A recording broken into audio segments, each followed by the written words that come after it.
ஞானம் கொண்டு பெறும் தார்மீக பொருள் தந்தவன் தார்மீக பொருள் தந்தவன் ஆறுபடை வீடும் அருள் வழங்கும் முருகா அருகே நீ ஓடோடிவா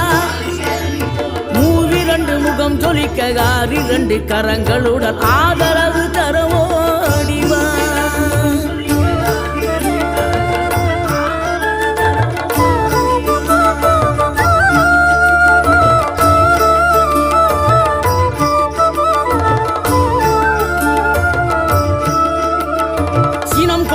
என் மனதை இனம் கண்டு அருள் செய்து வளமாக வைத்த முருகன் நீ பசி தேடும் கன்றனவே பசியோடு வந்த என்னை பறிவோடு